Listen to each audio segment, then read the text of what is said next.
Nobody makes what I'm looking for. I ain't ever seen what I'm looking for. I can't buy it out of a catalog. Well, guess it's time to bust out the files and that old stone axe and carve up some aluminum, because we just be building shit here, kids. Hey, y'all. Everybody's favorite bumpkin here. You ever have one of those moments where you're thinking about something, you got an idea in your head, and you're rolling it around, rolling it around, rolling it around, and to the point where you get dizzy, or all of a sudden you realize, whoa, wait a minute, I'm spiraling a little bit here. And then all of a sudden you decide, I got to take that first step. I've got to act here. And you start doing something, and you get in a groove, and one thing leads to another, everything's rocking and rolling, and then all of a sudden realization hits you, and you're like, oh, I forgot. That's kind of what I did with the camera whenever I started dealing with the front brakes on the shovel head here. I had a inspired moment, if you will, the other night, and I had an idea in my head, and I just started rolling with it, and I kind of forgot to turn the camera on. But don't fear, I'm going to walk you guys back through it to where I can show you how we got up to this point right now, because if you guys remember, shovel head, yeah, what's missing here? Yeah, I can't quite put my finger on. Well, I can put my finger on it. It's the thing that's over here on this side that's not right here on this side right now. The thing is, all throughout this build, I'd planned on putting a bigger front brake on this thing and also getting rid of the ginormous, I mean, huge chunkster freaking banana caliper that was on the front end of this thing. Kind of opens up a couple of questions there, because number one, no idea why they call it a banana caliper. They never painted them yellow. Number two, the thing's big. It's ugly. It's rattly, and yeah, they didn't work that great. And let's be honest here, okay? You guys, especially you old shovel folks out there, you know what I'm talking about, okay? That thing looks like it's about that far away from something you would expect to find on Papaw's 78 Ford LTD, which isn't entirely too far from the truth. But what we're doing here, we're putting a more modern 11.5-inch front brake on this thing instead of the itty-bitty puny 10-incher that these things came with. But at the same time, we're getting rid of the banana caliper because, in my personal opinion, I always thought they looked kind of funky hanging out there in front of the fork like that. Oh, and by the way, did I mention the fact that they're uglier than homemade soup? Yeah. So we're using a late model 11.5-inch rotor, and we're using this cool little compact billet 4-piston. And I'll be honest with you, it's a PM knockoff. It's what it is. But they're a hell of a lot cheaper than a PM caliper, and they work exceptionally well. We actually used to use these on sprint cars back in the day when we were still playing with dirt track stuff and driving around in circles. They work really good, y'all. Seriously. Couple of small problems as far as fitment goes, because we're changing things up a little bit. Used to, that caliper would mount, roughly there. Looks weird, doesn't it? Yeah, because it is. So we're going to put it back here, where it looks a lot more at home and a lot more normal. But that kind of opened up Pandora's box for a few little fitment problems, if you will. Behold, Exhibit A. This is the left-hand fork off of this thing. Now, here's the weird part about these. On the old Hydroglide front ends, whenever they made the jump over to disc brake on the front, I've already taken them out, but there's a couple of bushes that press into these two mounting holes here and here for the caliper, where the caliper lives and where it gives it the ability to kind of self-center and float around and conform on the rotor. The only problem with that is they're absolutely useless to us for what we're doing right here, right now. Just to add insult to injury, because of the way this fork leg is made, see that little bump right there? Well, since our rotor is bigger than it used to be, and when we have our wheel centered in the forks on our spacing, that little bump becomes a real big damn problem, because that little bump, it's trying to cohabitate space with the edge of our bigger rotor here. So it's got to go. Now the kicker on that is, normally you would think, hey, no problem. I got a mill. Mills make stuff flat. Mills make metal go away. So yeah. Well, the only problem with that is, take a good hard look at that fork. What do you notice about that? Yeah, ain't a straight damn line one on it anywhere. At least nothing that's realistically usable. especially from a home hobby machine shop standpoint like what I'm dealing with here at the house. So what am I to do? Am I going to build a pair of holding blocks to clamp this fork leg into? Because I can't clamp onto it right now because it's tapered. It's bigger around here than it is here, and that taper follows all the way down. So am I going to do the math on that and try to work it out to where I can make a clamp that goes in here and clamps that down solidly to where it allows it to hold it in the vise, reasonably solid? Oh, hell no. That's going to take a hell of a lot more gray matter than what I've got and a whole hell of a lot more time and what I'm willing to invest. But there's always an option, and I think I got it. Now, not to brag or anything or toot my own horn, but the stock wheel spacers on the front of this thing, it kind of bothered me because here's our axle, here's our stock wheel spacer, and it just looks like it's missing something. And whenever you put this through the wheel and you clamp it on the fork, you see this gap right here. And you see that, up against the edge of the fork. And it just looks kind of odd because of how dinky tiny this is. Don't really look right. That got to bugging me a little bit. So I come up with an idea here. There's a wheel spacer that I made, but there's a little more to it.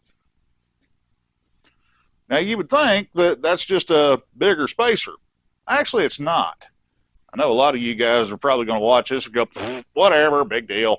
Well, I'm pretty damn proud of it because this was one of those things that I got to thinking and I never see anybody do it.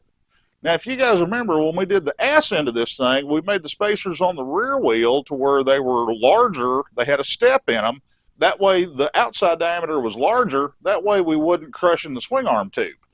Well, I wanted to keep that look on the front to keep everything symmetrical. I know, big word. But it just would have looked odd to me if we had itty-bitty skinnies and a big old gap up front and we had these big chungus spacers in the back. So that's where I made this thing. Now the thing is, that's not just a normal spacer. Watch this.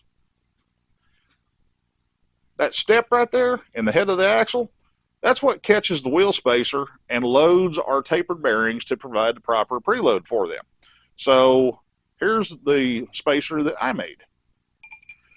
And it goes up and, oh, wait a minute.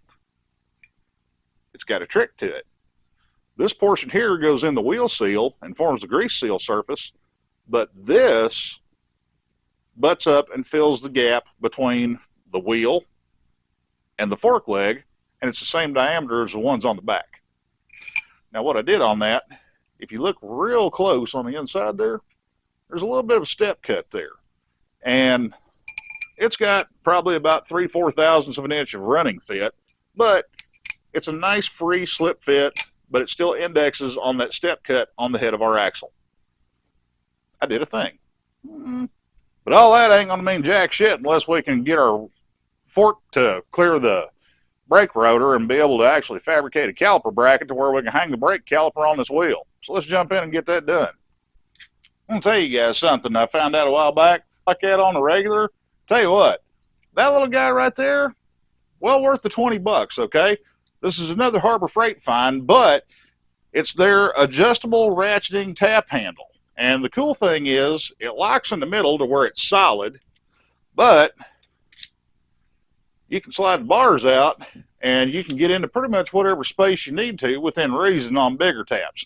Now, let's be honest here, kids. Would I use this on a little bitty 440 gun tap or something like that? Oh, hell no. That's like using a howitzer to kill a mosquito. It may be fun and satisfying, but it's really not the right tool for the job. But I'll have you a link for that thing down there at the bottom of the description on this video. That way you guys can check it out. This thing makes life a whole lot easier because, because reasons. Now, since this is a temporary fixture, we're not worried about uber precision on it or anything. We just need a bolt, or we just need a hole we can thread a bolt into. So I took a little piece of scrap aluminum I had, and I turned this the exact diameter of where the axle slides through the bottom of our fork leg over on the left side. Kind of like this. See? Yeah, simple. Here's why. I left it just a little bit shy of this side so I can take a nut and a couple of flat washers and then thread that in there like so. And then we're going to take our adjustable pry hammer here because, again, this part of it doesn't require any kind of a great level of precision. We're going to take that little guy and we are going to tighten it up thusly. Don't have to go full Conan on it. Just get it good and snug. Yeah, there.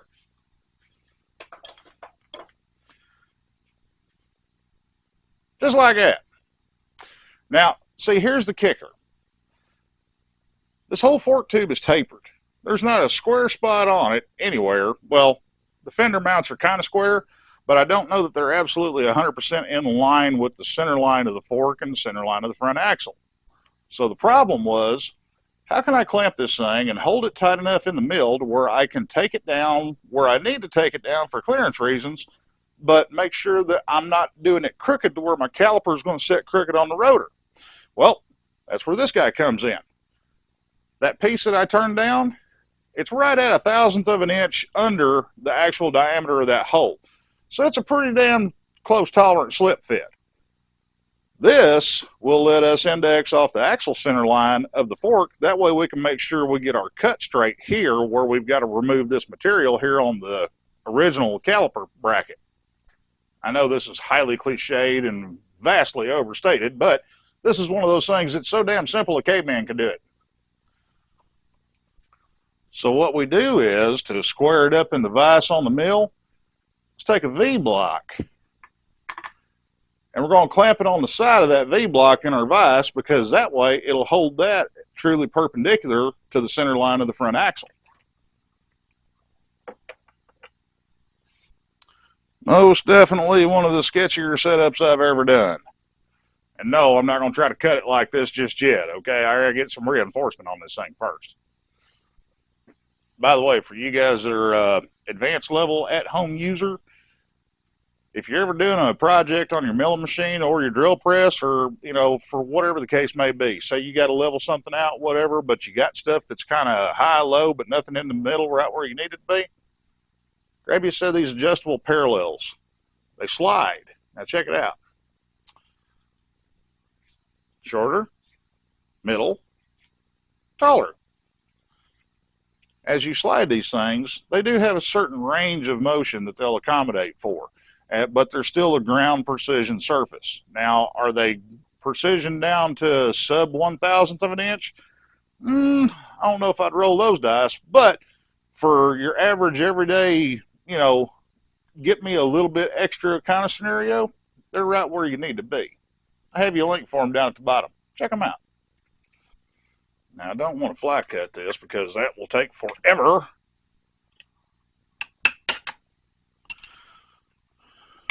Let's break out a good old-fashioned chunk of carbide. That'll get her done. By the way, in case y'all were wondering, it's a collet rack. I printed that off on my printer the other night. The thing holds 18 collets, and it's got a bearing on it, so it spins. It's cool and stuff. But it sure beats the crap out of using up a ton of pegboard hooks and hanging them on the wall. Now I just got to get the thing on the wall. Oh, my kingdom for a power feed. Someday, someday. I got to have just a little bit more space between my parallel that I got supporting this end of the fork leg and the fork leg itself. Feeler gauges, guys. They're worth more than just setting valves. I do believe that's going to be solid-ish. And I will freely admit that this is one of the jankier setups that I've ever done. But what the hell? You know, it's not like it's mostly a replaceable vintage-ish fork leg. Yeah. Cowabunga it is! Don't tell me I'm going to run out of travel. I'm not. Woo! Dodge that bullet. Fire up the DRO here. We're not too worried about the XY axis. I just want to know where we're at on Z height. Yeah. Another handy little 3D printed gizmo. I'm just listening for that thing to touch off.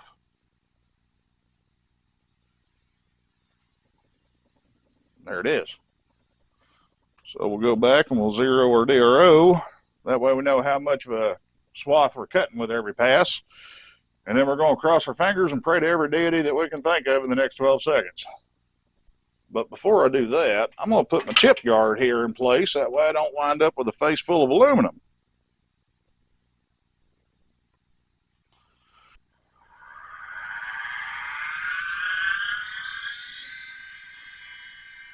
Knock that down about 20 thou on the first pass and see where it gets us.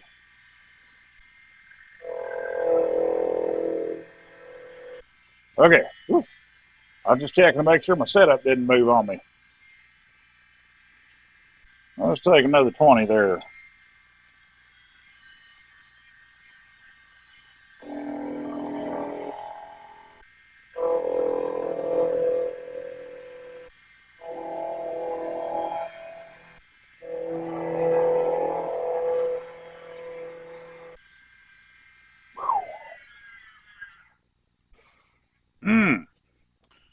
Tell you what, gang, I'm nowhere near having all this cut down yet, but I just noticed that my setup moved on me just a smidge. It ain't much, and it's going to be something that's excess material that's getting cut away anyway, but why tempt fate, okay?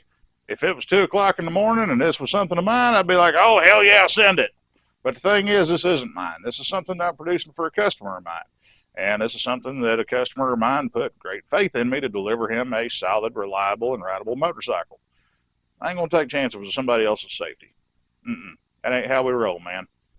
Well, call me a chicken shit, but the thing is, I don't want to tear up my customer's stuff here. And also, I don't want to have to buy him a fork leg. So what I'm going to do is, before I just say, you know what, hell yeah, brother, we got this. So before I just kludge my way through this and do something that I potentially will regret by cutting this damn thing crooked, I got to make a small support for this fork leg because of how much of that thing we got hanging off the table. Honestly, in retrospect, I don't know what in the hell I was thinking by just having it anchored under 2 points in the first damn place. That was dumb. But, such is life, and, this is how we learn. The big thing that we need to learn is when to realize that we're fixing to make a significant mistake before we get to that point. And honestly, yeah, I may be a chicken shit, but you know what? I'm not buying a fork leg. Anyway, guys, not really how I wanted to sew this video up because I was hoping that I would have more to show you on this. I will update y'all here throughout the week on how we progress with this, but I had planned on my air pumps that I ordered being here. That way I could show you guys how to make our roadside tire fix kit that complements our roadside emergency get my ass back to the house tool roll that we put together a couple of weeks ago. And unfortunately, Buddy Bezos has failed me. They were supposed to be delivered yesterday. Didn't happen. Tracking showed that they were out for delivery today. Guess what? Ain't here yet.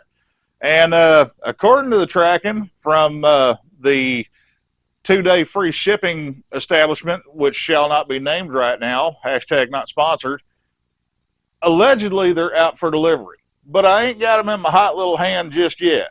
And I'm kind of pissed about that. Anyways, that one's going to be a good one. And I'm going to show you guys how y'all can put together a comprehensive get my ass back to the house tire repair kit for right at about 20 bucks, maybe just a smidge bit less, that you can carry on your bike pretty much anywhere and everywhere you go, regardless of what size of motorcycle you got or whether or not you got luggage on the thing or not. So make sure you tune in next week because, yeah, we're doing it. It may not be pretty, but it'll damn sure work. Anyway, gang, I know here in the coming weeks, a lot of people are going to be traveling for the holidays, meeting up with friends, family, loved ones, Christmas, yada, yada, all that. I wish you a safe journey, and I wish you a happy time with your loved ones. 2025 has been a roller coaster of a year in more ways than one. And to be honest with you, for the most part, I'll be glad to see it go. Now, there's a couple of bright shining points there. The wife unit, she had a wreck. She's back up. She's mobile. I actually just talked to her just a minute ago, and she's on her way home from work right now. And believe me, whenever she's on the car phone and you hear some idiot cut in front of her, oh, you know about it, because she is a hair trigger on that horn, buddy. These days, she's just, well, she ain't got no filter. And I can't blame her, especially considering, what, irresponsible shitbag put her through over the last 3 months. So she's on the up and up. We got a brand ass new baby granddaughter. She's cuter than hell. And, our grandson, he's growing like a weed. So, all in all, 2025 ain't been that damn bad. We'll catch you next week, guys. Just remember, I love you. We'll see you on that flip side. Yes, sir.